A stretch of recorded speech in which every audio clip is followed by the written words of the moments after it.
Assalamualaikum. Welcome to the Desert Rose Psyche YouTube channel.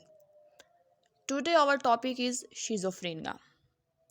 Schizophrenia एक बहुत ही swear mental disorder है जिसमें individual को ये फ़ील होता है कि कोई और पर्सन है, कोई और पावर है जो उसकी लाइफ को फुली तौर पे कंट्रोल कर रही है, उसको इंस्ट्रक्ट कर रही है कि उसने किस तरह से अपनी लाइफ स्पेंड करनी है, जो डेली लाइफ के उसके एक्शंस हैं, उनको किस तरह से परफॉर्म करना है और जो भी उसकी एक्टिविटीज़ हैं, वो सारी उसको क्या फ़ील हो रहा होता है कि मुझे कोई और कंट्रोल कर रहा है। ये एक बहुत ही स्वेरिटी है शिज़ोफ्रेनिया की।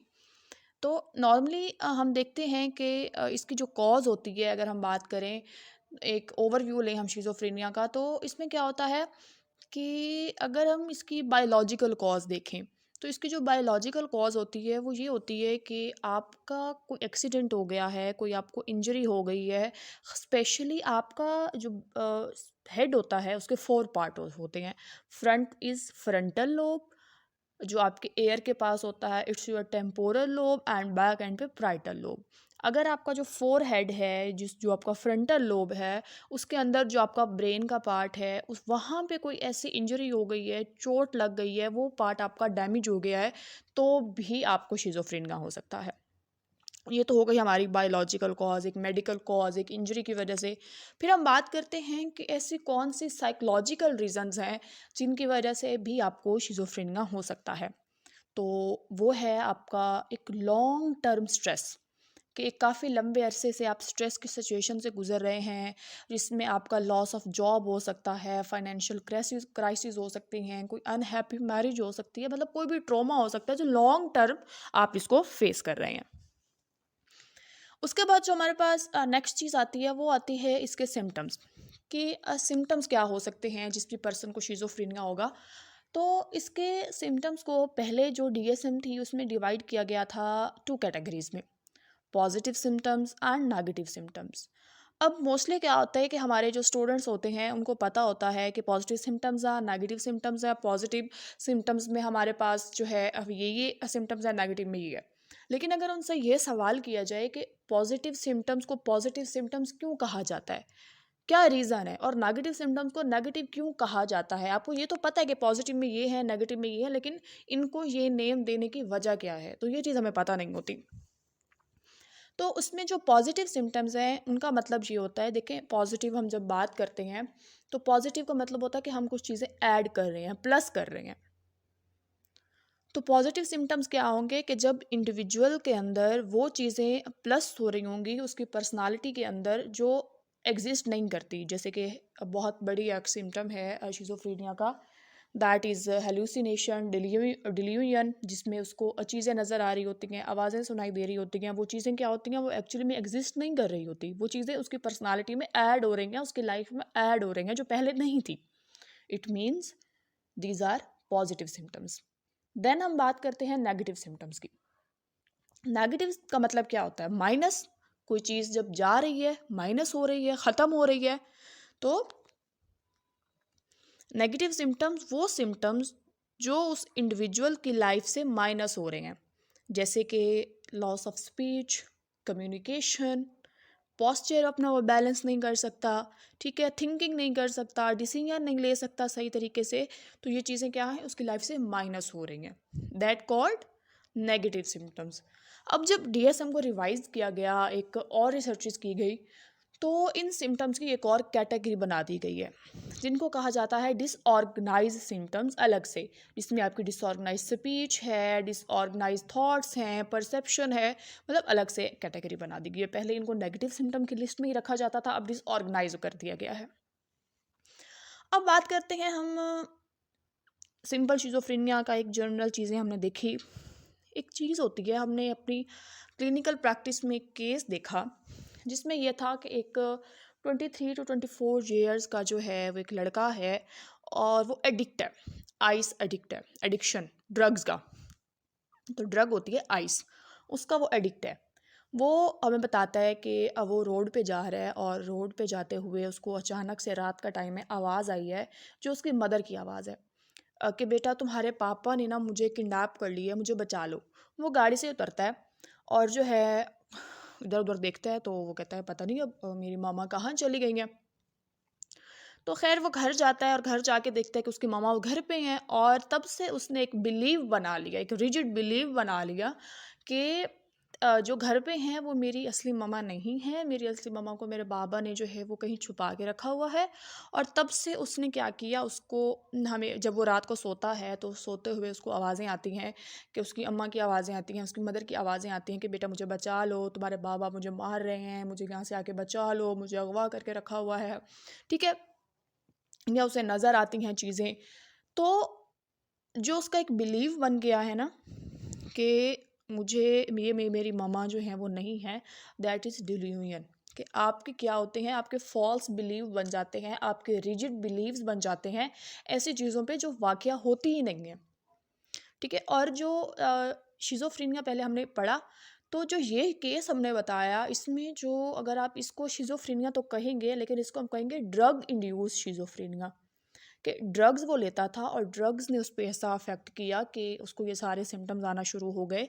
ठीक है, उसमें सिनेरियो सबका अलग अलग हो सकता है, लेकिन जब भी किसी भी साइकोलॉजिकल इलनेस, किसी भी डिसऑर्डर के बैक एंड पे जो रीज़न हो, वो जो है वो आपकी ड्रग हो, तो आप उसको कहते हो drug induce schizophrenia, drug induce depression, anxiety, bipolar whatsoever. ठीक है, तो इसको हम, इस चीज़ को हम क्या बोलते हैं, ड्रग इंड्यूस शिज़ोफ्रेनिया। तो हम बात कर रहे थे उसको क्या हुआ, रिजिड बिलीव्स जो होते हैं उनको हम डिल्यूजन बोलते हैं, और हेलुसिनेशंस जो है वो हम बोलते हैं ऐसी चीज़ जो एग्जिस्ट नहीं करती, जैसे आवाज़ें आना, दिखाई देना चीज़ें। तो हेलुसिनेशन के आगे टाइप्स हैं, जिसमें आपकी ऑडिटरी हेलुसिनेशंस हैं, जिसमें आपकी विजुअल हेलुसिनेशंस हैं। ऑडिटरी मीन आवाज़ें सुनाई देना, विजुअल हेलुसिनेशंस मीन चीज़ें दिखाई देना। ये होती हैं आपकी हेलुसिनेशंस। इसको हम एक और एग्जांपल्स के थ्रू मज़ीद क्लियर करने की कोशिश करते हैं कि एक कमरा है और उस कमरे में टेबल पे एक जग रखा हुआ है और एक गिलास रखा हुआ है। जग जो है वो भी हाफ फिल्ड है और ग्लास भी जो है वो हाफ फिल्ड है पानी से। एक पर्सन एंटर होता है रूम में और वो कहता है कि इस जग में जो है वो पानी है ही नहीं, या वहाँ पे जग ही नहीं है। ठीक है, और एक पर्सन है वो साथ वाला कहता है, पानी गिरा के दिखाता है कि ये देखो भाई एग्जिस्ट कर रहा है, ये पानी है। ठीक है, वो कहता है नहीं यहाँ पे तो कुछ है ही नहीं, उसको बिलीव है कि यहाँ पे जग गिलास ही नहीं है तो पानी कहाँ से आएगा। एक और बंदा आता है और वो कहता है कि इस ग्लास भी फुल भरा हुआ है पानी से और जग भी फुल भरा हुआ है और पानी जो है वो पूरे रूम में फैला हुआ है। अब थोड़ा सा टाइम लें आप 10 सेकंड का और आप ये सोचें कि जिस बंदे ने ये कहा कि पानी था, लेकिन उसने कहा यहाँ जग ही नहीं है, ग्लास ही नहीं है, पानी नहीं है, उसको डिल्यूजन है या हेलुसिनेशन। और जिसने कहा कि ये फुल भरा हुआ है जबकि वो हाफ था, और तो उसको क्या हेलुसिनेशन हो रही है या डिल्यूजन। थोड़ा सा सोचें इस बारे में। ओके, तो जो भी आपके माइंड में आंसर आया होगा, करेक्ट आंसर हम बताते हैं। जिसने कहा कि यहाँ पे कुछ है ही नहीं, उसकी डिल्यूजन है, कि उसका एक बिलीव है कि यहाँ पे कुछ नहीं है। और जिसने कहा कि यहाँ पे जो है फुल भरा हुआ है और जो है जग भी फुल भरा हुआ है और पूरे कमरे में पानी है, उसको हेलुसिनेशंस है। तो ये हेलुसिनेशन की एक चीज़ जो है एग्जिस्ट, उसको नज़र आ रही है एक तरह से। ठीक है, और डिलीजन क्या, कोई भी बिलीव, चाहे उसका रियलिटी से कोई ताल्लुक नहीं है, फॉल्स बिलीव है। ये एक डिफरेंट होता है हेलुसिनेशन और डिलीजन का। उसके बाद हमारे पास आगे डिलीजन की भी कुछ टाइप्स होती हैं, जिसमें सबसे पहले टाइप होती है ग्रैंडियोसिटी या ग्रैंडियोज डिलीजन, हम इस चीज़ को बोलते हैं। अब इसको मेमोराइज करने का बड़ा ही आसान तरीका है, जो हमने अपनी जब हम ग्रेजुएशन कर रहे थे तो हमने सीखा था। वो ये था, ग्रैंडियोसिटी आप देखें तो जी से स्टार्ट होता है और गॉड जी से स्टार्ट होता है। दोनों को आप माइंड में रखें तो ग्रैंडियोज डिलीजन जिनको होती है ना, तो उन लोगों को क्या लगता है कि उनके पास ना गॉड की जैसी पावर्स आ गई हैं। लाइक उनके पास इतनी पावर्स हैं। अक्सर जो ड्रग एडिक्ट्स होते हैं उनको भी ग्रेंडियोसिटी ही होती है। वो कहते हैं कि हमारे पास इतनी पावर है कि हम तो जाए नमाज बिछा के स्पेस में नमाज पढ़ सकते हैं, हम तो पानी पे खड़े हो सकते हैं, हम तो कुछ भी कर सकते हैं, इस तरह की चीज़ें। अच्छा, जब भी आपने आप अगर एक क्लिनिकल सेटअप में बैठे हैं और आपने जो है डायग्नोज करना है किसी को, तो आप अगर लिखते हैं ना कि इसको डिल्यूजन है और आप सीनियर के पास लेके जाते हैं, तो सीनियर आपसे लाजमी एक सवाल करता है कि अच्छा इसको डिलीजन है तो डिलीजन की कौन सी टाइप है। तो दैट्स वाई आपको टाइप्स याद रखना और इनको पढ़ना बहुत ज़रूरी है। ये होती है ग्रैंडियोसिटी, कि उसको लगता है उसको पावर्स आ गई हैं। फिर हमारे पास एक और बहुत जो मेजर टाइप है जिसके केसेस हमारे पास आते हैं वो है पर्सिकेटरी। अब पी से स्टार्ट हो रहा है और प्लानिंग, ये वर्ड भी पी से स्टार्ट होता है, तो आपको मेमोराइज करने में आसानी होगी। जिसको पर्सिकेटरी डिलीजन्स होती हैं, उस पर्सन को, उस इंडिविजुअल को ये लग रहा होता है कि एक ग्रुप खड़ा हुआ है ना, और वो उस ग्रुप के पास से गुजर रहा है और वो ग्रुप आपस में बातें कर रहा है, वो किसी के बारे में भी बात कर रहा है, तो उसको लगता है कि ये ना मेरे बारे में बात कर रहे हैं और ये सारे मुझे मारना चाहते हैं, ये मेरे बारे में प्लानिंग कर रहे हैं कि हमने इसको मारना है। ठीक है। उसके बाद एक टाइप आती है सोमैटिक डिलीजन। सोमैटिक डिलीजन में ये होता है कि पर्सन को क्या लगता है, अगर उसको थोड़ी सी कोई प्रॉब्लम हो गई है, फॉर एग्जांपल हमने एक केस देखा जिसमें बच्ची के जो है वो लेग्स में थोड़ा सा पेन हुआ, सारा दिन वो काम करती रही या जो भी रीज़न थी, तो उसको इतना ज़्यादा हो गया, उसने कहा कि मुझे पैरालिसिस हो गया है, मैं उठ नहीं सकती। लाइक कोई थोड़ा सा पेन हुआ है, थोड़ी सी प्रॉब्लम हुई है, तो क्या उसको लगता है कि मुझे अब कोई बहुत बड़ी फिजिकल इलनेस हो गई है। तो ये होता है आपके पास सोमैटिक डिलीजन्स। फिर आपके पास जेलसी एक चीज़ आ जाती है जिसमें आप अपने पार्टनर पे हमेशा डाउट करते हो, शक करते हो। फिर आपके पास जो एक आते हैं मिक्स्ड डिलीजन, जिसमें आपको दो टाइप के जो डिलीजन्स हैं वो उनके सिम्टम्स दोनों के आ रहे होते हैं। ठीक है, ये तो इसके मेजर सिम्टम्स की हमने बात की, पॉजिटिव नेगेटिव डिलीजन, हेलुसिनेशन और इनकी आगे फर्दर टाइप्स की। अब अगर हम बात करें इसके लिए जो स्केल यूज़ होता है क्लिनिकल, वो होता है पैंस।